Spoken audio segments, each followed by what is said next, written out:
मैं कहूंगा कि हाँ, कुछ लोग थे जो हमें भी हिम्मत दे रहे थे कि बुलडोजर और यूएपीए से मत जड़ो, जेल जाने से, गोली खाने से मत डरो। हमारे नायक का नाम भगत सिंह है, जिसने फांसी के फंदे को 23 साल की उम्र में इसलिए चूम लिया था, जिसे अपने खत में लिखा कि जीना तो मैं भी चाहता हूं, मगर ऐसी जिंदगी नहीं जीना चाहता गुलामों की। मैं शहीद इसलिए होना चाहता हूं क्योंकि मेरे लहू का एक एक कतरा इंकलाब लाएगा। आने वाले वक्त में अपनी माएं अपने बेटों को भगत सिंह बनाएंगी। ईमानदारी से पूछ कर रहा हूं, बताइए आज कितने लोग अपने बच्चों को भगत सिंह बनाना चाहते हैं? आज तो सब चाहते हैं अम्बेडकर भगत सिंह पैदा हो, अपने घर में नहीं पड़ोसी के घर में पैदा हो। बोलते हैं कि वो देवी देवता और धर्म को बचाने के लिए आए हैं। हमें सच कहना होगा कि अपना धर्म, अपना राज सब तुम अपने पास रखो। हमारे बच्चों की शिक्षा और रोजगार हमें दे दो, आत्मसम्मान हमें दे दो, हमारे महापुरुषों के सपनों का भारत बन जाए। मंदिर को उनके दे दीजिए, मंदिर आपका काम नहीं। ले जाओ मंदिर में दंगा कराओ अपने बच्चों से। उनके बेटे बेटियां, अगर वो गृह मंत्री बन गया तो उनका बेटा बीसीसीआई का चेयरमैन बन के करोड़ों रुपया कमा रहा है। जितने नेता दंगाई बात करते हैं, उनके बेटे बेटी अच्छे प्राइवेट इंस्टीट्यूट में पढ़ते हैं, विदेश में करोड़ों रुपया कमाते हैं। वो कभी धर्म को बचाने तलवार लेकर सड़क पर नहीं आते हैं। हमारे आपके घर के बच्चों को कहा जाता है, जब वो शिक्षा मांगे, जब वो रोजगार मांगे, जब अपना हक मांगे, तो उसे कहा जाता है कि 80% हिंदुओं तुम खतरे में हो, चलो मस्जिद पर अटैक करना है। और हमारे आपके घर के बच्चे तलवार लेकर चले जा रहे हैं, हम मारे जा रहे हैं और वो मलाई खा रहे हैं। हमें फर्क कहना होगा, ये सच है कि नहीं सही? कितने लोग मारे जा रहे हैं दंगे में, उनकी तरफ से जरा बताइए। चौधरी छोटू राम ऐसे हरियाणा के थे, उन्होंने एक नारा दिया कि इस देश में 90% कमेरा लोग हैं और 10% लुटेरा लोग हैं। ये जंग कमेरा बनाम लुटेरा की है। उन्होंने ये बात कही, उसके पहले बाबू जगदेव प्रसाद रामस्वरूप वर्मा ने एक नारा दिया था।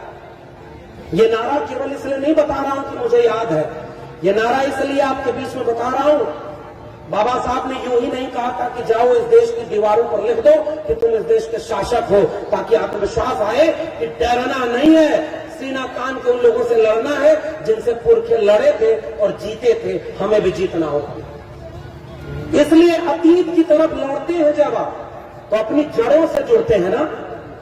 हमें अपनी जड़ों से काट दिया जा रहा है। इसीलिए वो लोग भी बाबा साहब की बात कर रहे हैं और पढ़ने नहीं देना चाहते बाबा साहब को। बाबा साहब किताबों से दूर हो जाएं, सिलेबस से दूर हो जाएं, रिसर्च उन पर ना हो, उन पर कोई शोध ना हो और बाबा साहब को केवल पूजो, ये वो भी कर रहे हैं। और आखिरी बात, वो नारा दिया था, ओबीसी समाज के लोगों से भी कहता हूं, महिलाओं और ओबीसी समाज के लोगों को, ये दो लोगों को मैं इसलिए ज्यादा खास तवज्जो देकर एड्रेस कर रहा हूं, दलितों ने इतना झेला था ना कि उनको जब अपना मसीहा नजर आया तो उसे दिल में बसा ले गए। आज मजाल नहीं है कि कोई दलितों के मसीहा और उनके हक की मारी करते। वो 2 अप्रैल का भारत बंद भी कर सकते हैं, वो 5 मार्च का भारत बंद भी कर सकते हैं। उन्होंने तो आपके मसीहाओं को भी अपना बनाया।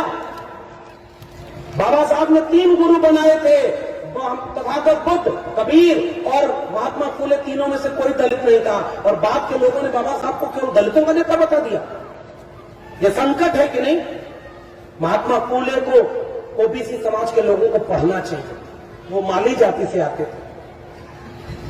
तब छत्रपति शाहू जी महाराज ओबीसी थे। टीवी पेरियार रामास्वामी नायकर और उससे लेकर के backward classes league, federal depress classes league, Shivdayal Singh Chaurasia और त्रिवेणी संघ बना था 1930 में बिहार में। देखिए, ओबीसी को जोड़ना है तो इन पर चोट तो करनी होगी, लेकिन कोशिश ये करें कि वो हमारी तरफ आए। कहीं उसको अगर चिढ़ाने लगे तो कब हिंदू बन जाएगा और आप ही के खिलाफ हो जाएगा, पता ही नहीं चलेगा। नफरत आसान है, मोहब्बत का काम मुश्किल है। थोड़ा धैर्य रखना होगा, भाषा में विनम्रता रखनी होगी और उसे पढ़ाना होगा, बताना होगा कि शिवदयाल सिंह चौरसिया ने जब आदि हिंदू सभा बनाई और जब गए ब्राह्मणों से मिलने तो उन्होंने कहा, आओ हमने आदि हिंदू सभा बनाई है, इसकी सदस्यता ले लो। तो ब्राह्मणों ने कहा, हम हिंदू थोड़े ही हैं, हम तो आर्य हैं। शिवदयाल सिंह चौरसिया ने वही पन्ना फाड़ा कि जब तुम हिंदू नहीं तो हम भी हिंदू नहीं। उन्होंने बैकवर्ड क्लासेस लीग का फेडरेशन बनाया। 1948 में उसका सम्मेलन लखनऊ में हुआ और उसकी अध्यक्षता डॉक्टर भीमराव अंबेडकर ने किया था। यह है बहुजन एकता। ओबीसी को इतिहास ही नहीं पढ़ने दिया गया। त्रिवेणी संघ जब बना बिहार में और बाद में अर्जक संघ बना यूपी में, क्या था उसका नारा कि ब्राह्मणवाद की क्या पहचान, गिटपिट बोले करे न काम, मानववाद की क्या पहचान, ब्राह्मण भंगी एक समान। जिसमें समता की चाह नहीं वह बढ़िया इंसान नहीं, समता बिना समाज नहीं, बिन समाज जनराज नहीं। जो जमीन को जोते बोए वो जमीन का मालिक होए। और उस नारे में डॉक्टर लोहिया ने कहा था कि सन सोपा ने बाधी गाढ़ पिछड़ा पावे 100 में 60। उस नारे को जगदेव बाबू और रामस्वरूप वर्मा ने आगे बढ़ाया कि 100 में 90 शोषित हैं, शोषितों ने ललकारा है, धन धरती और राजपाट में 90 भाग हमारा है। 10 का शासन 90 पर नहीं चलेगा, नहीं चलेगा। राष्ट्रपति हो या भंगी की संतान, सबको शिक्षा एक समान, सबको शिक्षा सबको काम, वरना होगी नींद हराम। सबको शिक्षा दे न सके जो, वो सरकार निकम्मी है। जो सरकार निकम्मी है वो सरकार। हमारी लड़ाई का एक हथियार है शिक्षा। शिक्षा ही मानसिक रूप से गुलामी दूर करेगी और उसी शिक्षा को बेच दिया है इन देश बेचने वालों ने। यह आखिरी बात कह करके आपसे एक शपथ लेना चाहता हूं। जिस दौर में दुनिया कोविड से लड़ रही थी, हमारे यहां कुछ लोग कह रहे थे गोबर खा लो, गौमूत्र पी लो, फिर हॉस्पिटल बंद कर दो। हॉस्पिटल में क्या इलाज है? एक ब्राह्मण दूसरे घर में जा करके वहां लोग हाथ जोड़ के बैठे हैं कि बेटा फेल हो गया, क्या होगा? तो ब्राह्मण ने कहा इसका पतरा देख रहा हूं और मुझे लग रहा है कि इसकी दशा, ग्रहों की दशा ठीक नहीं है, तो हवन करा लो, ये दशा ठीक हो जाएगी। और हवन करके दान दक्षिणा लेकर चला आया। बेटा साथ गया था। बेटा आकर पूछा कि पिताजी हमें नौकरी क्यों नहीं मिल रही है, हमारी भी ग्रह दशा ठीक नहीं है क्या? तो ब्राह्मण नाराज होकर बोला चुप नालायक, तुझे तो आरक्षण की वजह से नौकरी नहीं मिल रही है, ग्रह दशा तुम्हारी थोड़ी खराब है। हमारे पूर्वांचल में एक नारा था, लोग जाकर ब्राह्मण से शिकायत किए कि एक गधा है, कुछ बच्चों ने उसकी जान ले ली है, क्या होगा पंडित जी? उन्होंने कहा अरे गधा मारना तो बहुत बड़ा पाप है, गुनाह है, अब तुम्हें हवन कराना होगा, इस पाप से मुक्ति मिलेगी और ये कराना होगा, इतना खर्च होगा। बड़े नाराज हुए। धीरे से एक आदमी ने बोला पंडित जी जिन बच्चों ने गधे को मारा है उसमें आपका लड़का संतोष भी है। पंडित जी खड़े होकर कहे कि 2-4 लइकन में एक संतोष, गधा के मरले में कौनो न दोष। तुरंत इतिहास बदल गया। ये लोग हमारी पीढ़ियों को गुलाम बनाए थे। तृतीय रत्न नाटक लिखा है महात्मा फुले ने और उस नाटक के रेफरेंस से कह रहा हूं। एक आदमी बहुत गरीब था, वो ब्राह्मण के पास जाता है। ज्योतिबा फुले लिखते हैं कि वो ब्राह्मण से कहता है कि तुम्हारे जीवन का सारा संकट इसलिए है क्योंकि शनि ग्रह की दशा ठीक नहीं है। वो आदमी कहता है कि हुजूर कैसे होगी सही? उन्होंने कहा हवन करा लो। कितना खर्चा आएगा? 10,000 रुपया। आदमी कहता है इतना पैसा तो नहीं है। तो ब्राह्मण कहता है चलो सेल लगा दी, 50% डिस्काउंट, 5,000 रुपया में हवन करा दूंगा। वो आदमी कहा नहीं 5,000 भी नहीं दे पाऊंगा। फिर ब्राह्मण बोला कि अच्छा 100 रुपया 1,000 रुपया दे दो, कुछ दिन के लिए शनि ग्रह को ठीक कर देता हूँ, जब पैसा हो जाएगा तो बड़ी वाली हवन करा लेना। वो आदमी खड़ा होकर कहा मेरी जेब में एक फूटी कौड़ी नहीं है। ब्राह्मण नाराज होकर कहा जब तेरी जेब में एक फूटी कौड़ी नहीं है तो जा बच्चा, शनि तेरा कुछ नहीं बिगाड़ सकता। ऐसे ऐसे नमूनों से हमारे देश में मानसिक गुलाम पैदा किए गए। एक आदमी खजूर के पेड़ पर चढ़ा, ऊपर से देखा तो इतने ऊपर से उतरेंगे कैसे, डर लगी। उसने हाथ जोड़ा, हनुमान जी ताकत दे दो, नीचे उतर जाऊंगा, मंगलवार को एक लड्डू चढ़ाऊंगा। आधा दूर आया, फिर कहा कि हनुमान जी आजकल बड़ी गरीबी है, कोरोना में नौकरी चली गई है, घर में खाने को नहीं है, आधा किलो लड्डू चढ़ाऊंगा, उसमें मान जाना।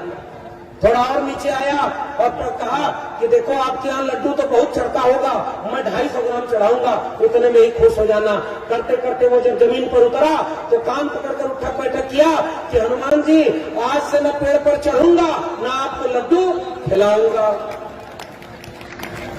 ये तर्क और विज्ञान की बात। हमारे पुरखों ने तर्क, विवेक, वैज्ञानिकता की बात की थी। हमारी पीढ़ियों को धर्म के अंधे कुएं में ढकेला जा रहा है। ये फर्क है हमारे और उनमें। इसलिए आपसे अपील करने आया हूं कि उसी कोविड काल में 3 कानून लाए गए थे। 3 कृषक कानून, 3 श्रमिक कानून और नई शिक्षा नीति।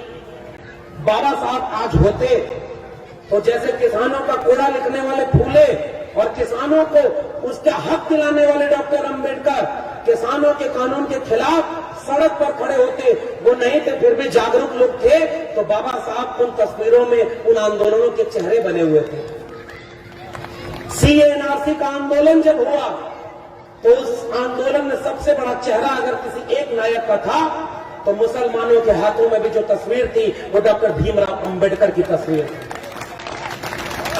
इस देश में किसान, मजदूर, नौजवान सारी लड़ाइयों में जिस नायक को आजादी के बाद दफन कर दिया गया था वो मिट्टी फोड़कर बाहर आया, पढ़ाई और लड़ाई की आवाज में बुलंद हुआ और आज 2022 तक आते आते उस एक नायक के करोड़ों लोग मानने वाले हैं। वो आंदोलनों का नायक बनकर उभरा है, उसका नाम है डॉक्टर भीमराव अंबेडकर। तो भगत सिंह, अंबेडकर, बिरसा, फूले, पेरियार की विरासत हमारे पास है और हमको कुछ लोग डराते हैं कि माहौल ठीक नहीं है, लोग यूएपीए लगा देंगे। यूपी में हूं, अभी घर भी जाना है, यहां बुलडोजर भी चल जा रहा है। भारत का संविधान बड़ी मुश्किल से बना था। उस संविधान में एक स्वतंत्र न्यायपालिका थी। भारत के उनमें लिखा हुआ है कि शास्त्रों में लिखा है कि अपराध से घृणा करो, अपराधी से नहीं। आज अभी कहीं भी नहीं हुआ कि अपराधी गुनहगार कौन है। बुलडोजर चलाया जा रहा है, गोली मारी जा रही है। भारत का संविधान कहां बचा? ईवीएम से चुनाव हो रहा है, बटन दबाओ, अगर ईवीएम गलत हो तो चुनाव में वोट सारा कमल के फूल पर ही जा रहा है। भाई गलती से वोट एक आध बार निर्दलीय उम्मीदवार को क्यों नहीं चला जाता? ये कौन सी गलती है कि हर बार वोट तुम्हें ही जा रहा है? चुनाव आयोग ने चुनाव ढंग से कराया क्या भारत का संविधान वहां बचा हुआ? इस देश में सुप्रीम कोर्ट का जज आज फैसला सुनाता है कि मंदिर वही बनेगा और कल जाकर राज्यसभा में शपथ लेता है। जिस देश के सुप्रीम कोर्ट में 85% बहुजनों के 85% छोड़िए 5% भी जज ना हो, वो कौन सा राष्ट्र है? हमारे प्रोफेसर नहीं, हमारे डॉक्टर नहीं, हमारे इंजीनियर नहीं, हमारे वकील नहीं, 85% इस मुल्क की जमीनों पर हमारा कब्जा नहीं, 85% इस मुल्क की संपत्ति हमारे पास नहीं। और अचानक जब आप ये सवाल पूछेंगे तो कोई आता और कहता है कि हिंदू धर्म खतरे में बचाने जाना है। ये सांप्रदायिकता की आग आपको भटकाने की आग, इसलिए संविधान खतरे में है। इस समय जब चुनाव आयोग पर भरोसा नहीं, न्यायपालिका में हमारे लोग नहीं, मीडिया हमारे खिलाफ दिन रात खड़ा होता है, एक सवाल पूछता हूं, 14 अप्रैल को पूरे भारत में जो जश्न मनाया गया वो किसी होली, दिवाली, ईद से कम नहीं था। फिर भी इस देश की मीडिया ने क्यों नहीं दिखाया कि एक बड़े नायक का जन्मदिन लाखों करोड़ों लोगों ने इस देश में मनाया? क्यों नहीं दिखाया उस मीडिया ने? यह सवाल हमारा है। और इसलिए मैं जाते जाते केवल अपील करने आया हूं साथियों, हमारे भाषणों की कोई अहमियत नहीं। हम 4 शब्द इधर उधर करके बोले, आप हमें सम्मानित करते हैं, अच्छा लगता है, लेकिन असली सम्मान हमारा और हमसे बढ़कर सम्मान हमारे महापुरुषों का तब होगा जब हम वो लड़ाई लड़ेंगे जो लड़ाई उन्होंने लड़ करके हमें ये जमीन सौंपी थी। बाबा साहब ने कहा था कि बड़ी मुश्किल से कारवां यहां तक लाया हूं, इसे पीछे मत जाने दें, आगे ले जाना, और अगर आगे न ले जाओ तो वहीं छोड़ देना। ईमानदारी से पूछ कर रहा हूं, बताइए क्या हमारी आंखों के सामने बाबा साहब का बिरसा फूले का कारवां पीछे नहीं जा रहा? कबूल करिए कि पीछे जा रहा है। आपका आरक्षण खत्म कर दिया, सरकारी नौकरियां बेच दी, प्राइवेटाइजेशन कर दिया।